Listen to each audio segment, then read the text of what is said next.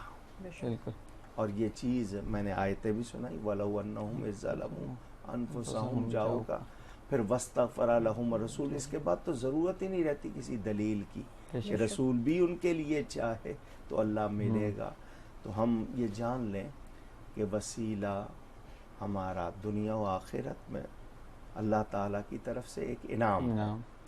ہم اس کے ذریعے اللہ کی بارگاہ میں رسائی اور قبولیت پاتے ہیں. بلکہ اگر ہم کہیں کہ یہ ہمارے لیے آسانی کر دی گئی ہے بالکل تو یہ زیادہ انعام ہے، انعام ہے ہمارے لیے. بالکل. جی نام صاحب، وسیلہ اور شفاعت آج کا ہمارا موضوع ہے، تو میں چاہوں گا کہ شفاعت کسے کہتے ہیں؟ شفاعت پر مختصر گفتگو کرنا تو مجھے پسند نہیں ہے، لیکن اب آپ نے اس میں ساتھ رکھا ہے. تو شفاعت کے معنی اردو میں جو فارسی کا لفظ ہے جس کو سفارش کہتے ہیں، ٹھیک، انٹرسیشن یا ریکومنڈیشن آپ کہتے ہیں.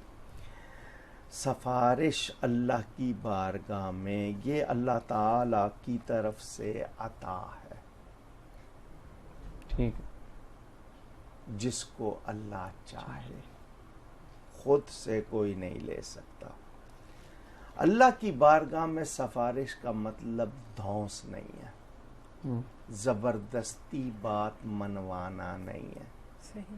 کہ ہم یہ عقیدہ رکھیں کہ نبی یا کوئی ولی اللہ سے زبردستی بات منوا لے گا، ایسا کوئی کانسیپٹ تصور نہیں. اللہ جن ہستیوں سے پیار کرتا ہے، اللہ نے ان کو اپنی بارگاہ میں یہ درجہ دیا ہے کہ وہ اللہ سے کچھ کہتے ہیں تو اللہ ان کی بات کو ٹالتا نہیں ہے. یہ اللہ کی ان پر عطا، اللہ کا ان سے پیار، یہ معنی ہے سفارش اور شفاعت کا. حضور نبی کریم صلی اللہ علیہ وآلہ وسلم خود فرماتے ہیں مجھے شفاعت دی گئی، اعطیت الشفاعہ. یہ حدیث کہاں ہے؟ مشکات میں ہے، صحیح ابن حبان میں ہے، مصنف ابن ابی شیبہ میں ہے، دیگر کتابوں میں موجود ہے. خود فرماتے ہیں مجھے شفاعت دی گئی. اللہ دینے والا، نبی کہہ رہے ہیں دی گئی، تو کس کے لیے دی گئی؟ بے شک سوال یہ ہمارے لیے، امت کے لیے، غلاموں کے لیے. اب قرآن کی آیتیں میں آپ کے سامنے رکھتا ہوں. لا یملکون الشفاعۃ الا من اتخذ عند الرحمن عہدا، سورہ مریم. شفاعت کے مالک نہیں مگر وہ جس نے رحمان سے عہد لے لیا. ہر ایک کے لیے شفاعت نہیں ہے، جس نے اللہ سے عہد لے لیا اس کے لیے ایک. یومئذ لا تنفع الشفاعۃ الا من اذن له الرحمن ورضی له قولا. یہ سورہ طٰہٰ کی آیت.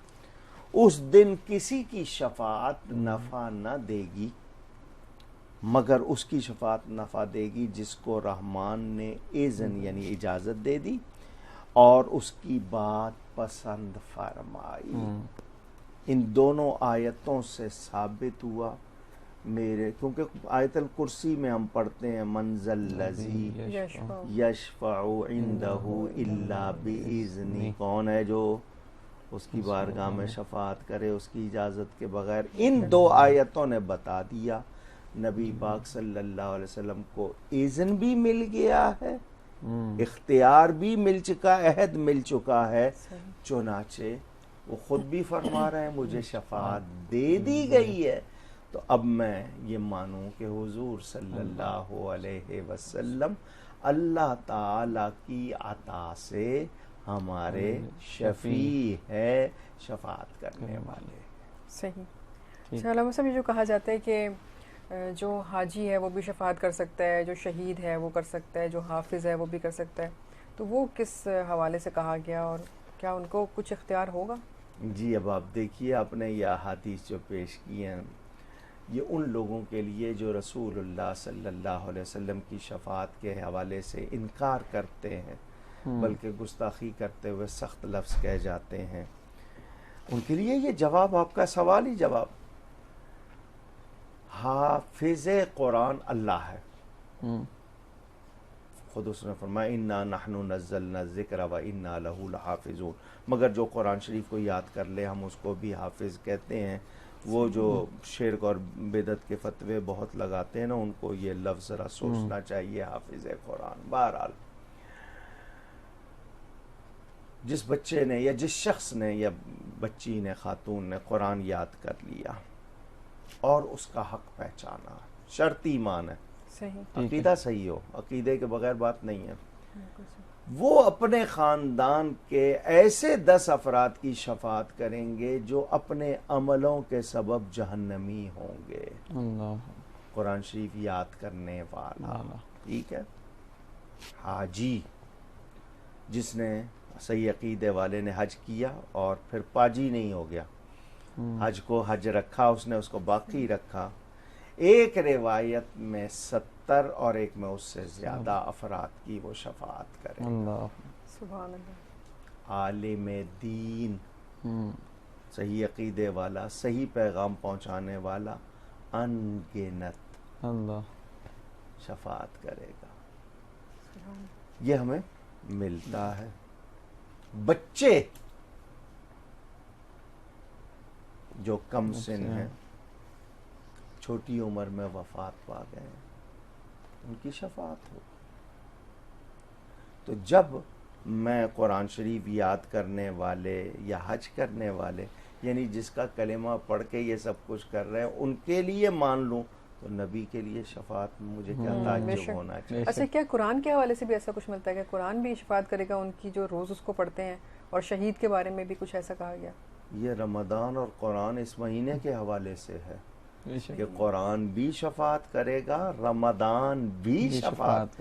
روزہ کہے گا یا اللہ میں اس بندے کے پاس گیا, اس نے میری قدر کی, مجھے رکھا, میرا حق پہچانا. قرآن کہے گا یا اللہ اس نے مجھے پڑھا اور بہت شوق سے پڑھا, تو دونوں کی شفاعت قبول ہوگی.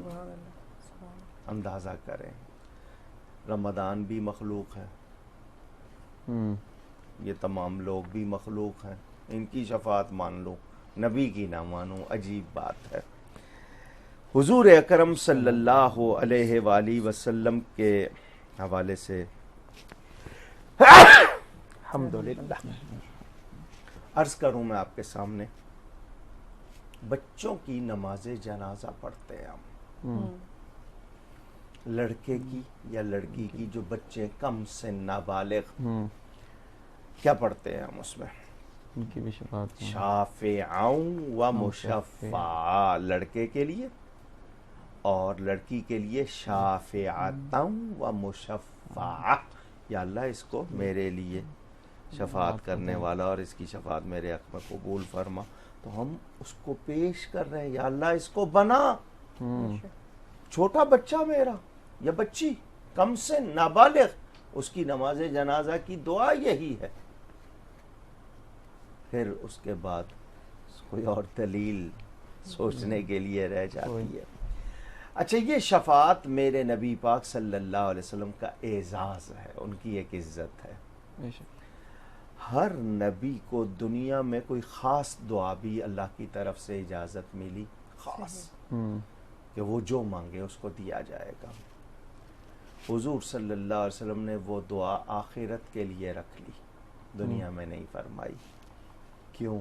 اپنی امت کے لیے. بے شک وہ اتنے امت پر مہربان, رؤوف اور رحیم, اور اپنی امت کی اتنی بھلائی چاہنے والے, اور اپنے غلاموں کے اتنے غمخوار, ان پر کروڑوں درود, کروڑوں سلام. ہم ان کا نام چومیں, میلاد منائیں, صبح و شام درود شریف پڑھیں, ہم حق ادا نہیں کر سکتے جتنی ان کی ہم پر مہربانیاں ہیں. بے شک. جی, تو اس میں ذہن میں رہے جی کہ شفاعت اللہ کی اجازت کے بغیر نہیں ہے, اس کے اذن کے بغیر نہیں ہے, اس کی بارگاہ میں کوئی دھونس دھمکی زور زبردستی نہیں ہے. یہ اللہ کی طرف سے اکرام. مثلاً سمجھا دوں میں, بادشاہ نے ایک خاص بندے کو اعزاز دیا, بھئی یہ میرے دربار میں اس کے لیے سیٹ خاص ہوگی, اور آپ کو جو کہنا ہوگا کہیے گا, ہم آپ کی بات سنیں گے.